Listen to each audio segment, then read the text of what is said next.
Hey there for Dragonfly and Me friends.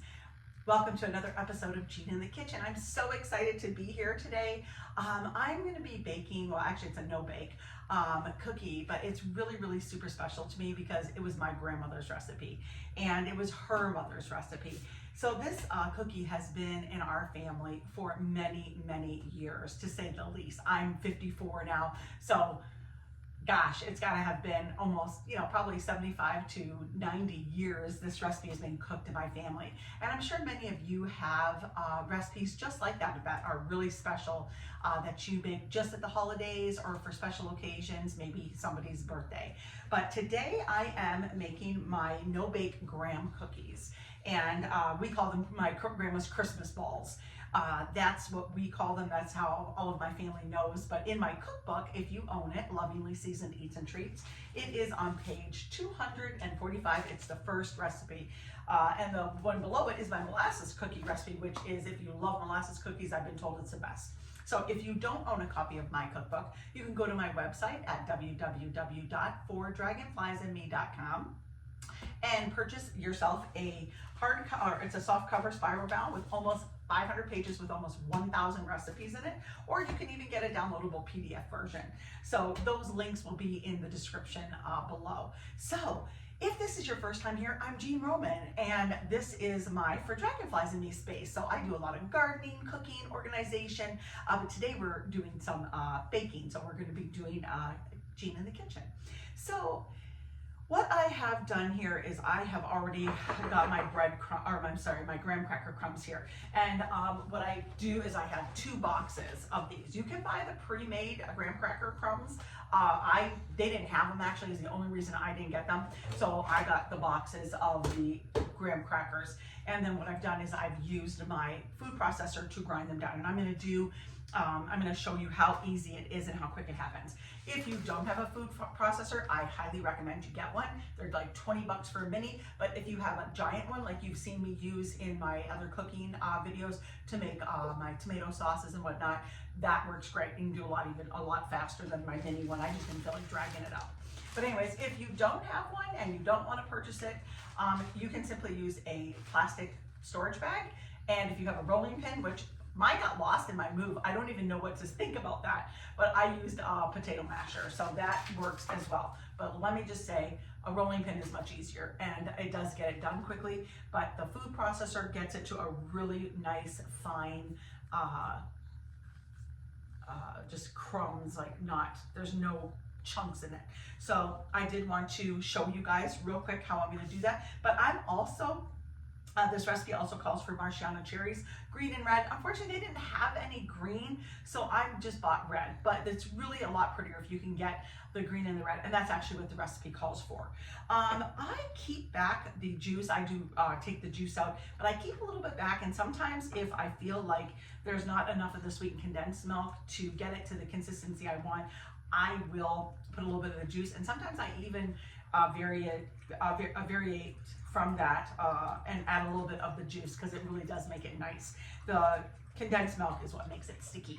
This is kind of a messy recipe, but it is a lot of fun and it is absolutely delicious. So I'm going to use my food processor to show you guys how to grind up the graham crackers into crumbs, and then I have some here that I had for pretty to show. I'm going to put that over there. So first and foremost, I'm going to grind up the rest of these graham crackers.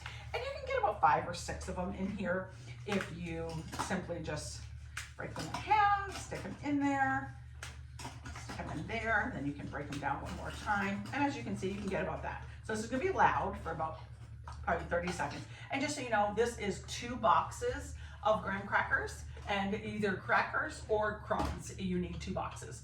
And if, like I said, if you do have my recipe, you will get that in my cookbook, but I will also direct you over to my blog at www.fordragonfliesandme.com for this recipe as well. So before I get going making a lot of noise here, I'm going to just say thanks again for joining me here. And if you find value in this video, if you liked it at all, please subscribe. I'm really trying to grow my subscription base here at YouTube.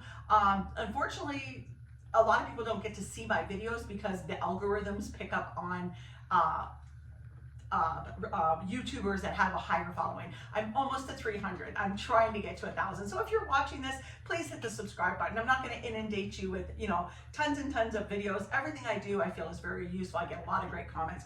And that goes to also the next thing is I love your feedback.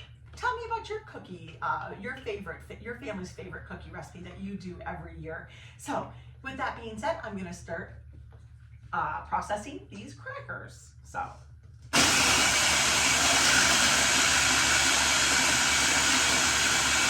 almost done.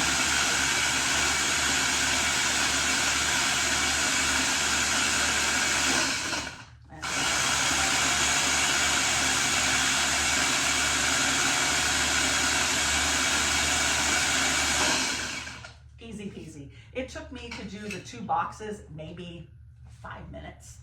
So I just saved those for the end. So there we go. Now I'm going to put my cherries in and chop those up as well. If you don't have a food processor, I recommend cutting these at minimum in half. Quarter is a little nicer. So I think I should be able to get, there's a little bit of juice. Oops. I'm going to be able to get this, and this is 1 16-ounce container of Marciano cherries. So the recipe calls for 2 cups, which is 16 ounces. So here we go. A little bit more noise, friends.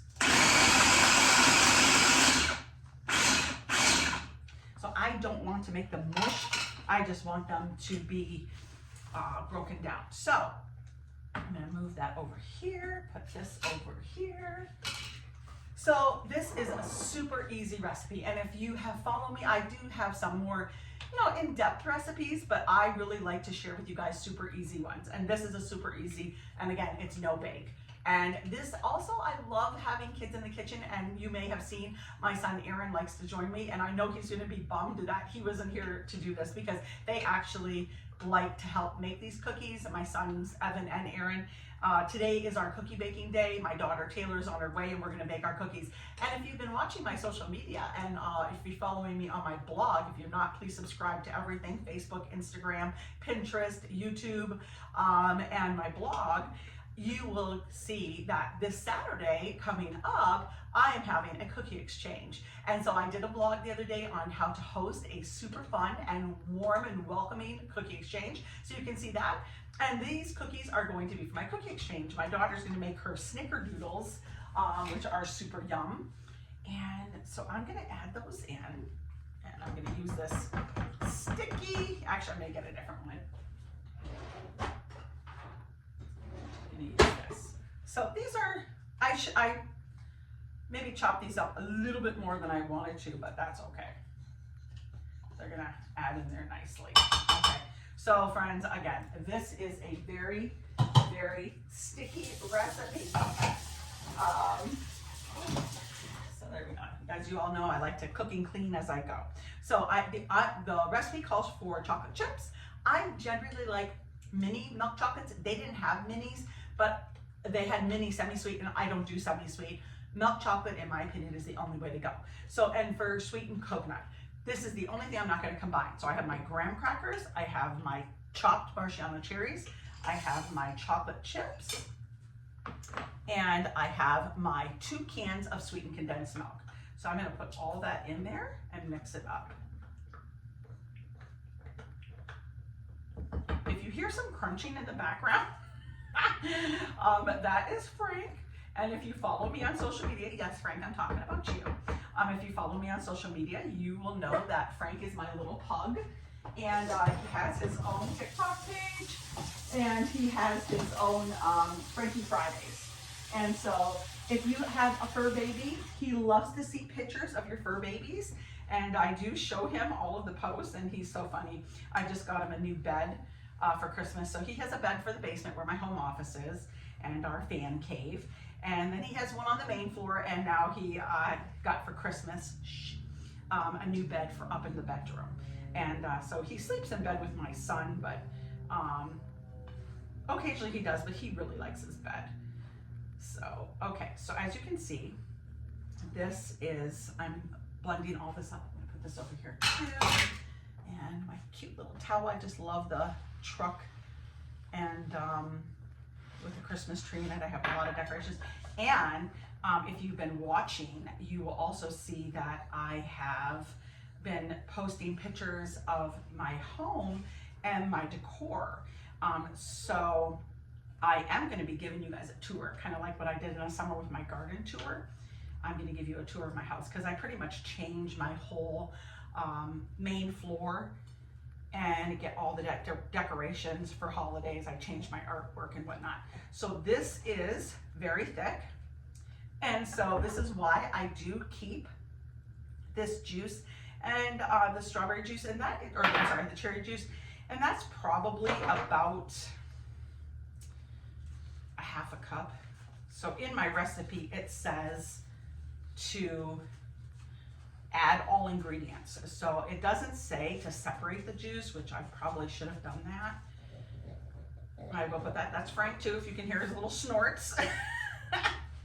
He's my little pug love. He is quite the baby boy. So I try to do this with as much mixing without using my hands as possible because it is very sticky with the cherry juice and the sweetened condensed milk, but that is what makes it so super yummy. Put this over here.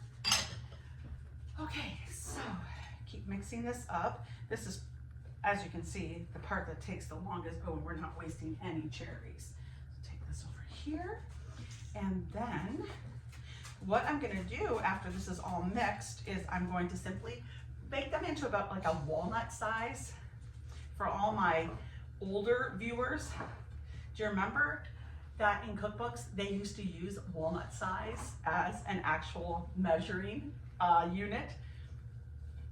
In cookbooks, my grandmother, I loved having her cookbooks and my mom's cookbooks. So, okay, so this is about as much as I can do with my spatula. And now I have to get my hands kind of dirty and sticky. And so when you're making these cookies, they really do, you wash your hands a lot in between it. And obviously I'm not gonna do this whole batch in front of you. I actually have 2 more batches of this to do.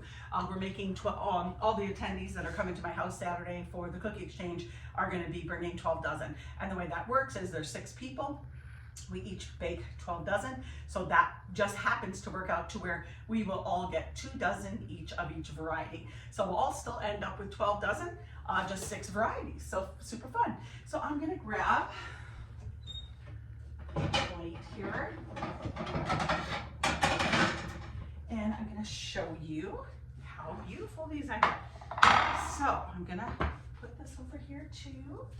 There we go. So I'm gonna get in there and blend it up because I can still see there is kind of like making meatloaf but cookie dough. And so yeah, you can't unfortunately use a blender for this. Maybe if you have like some industrial size blender, but as you can see, it's a little pink and it's super good. So what I'm gonna do here is it is very sticky. It does harden up, but what we do is we're gonna take the cookie dough, the cookie, and I'll roll it in a ball like that. Then I'm gonna drop it in the coconut, roll it around, and you will need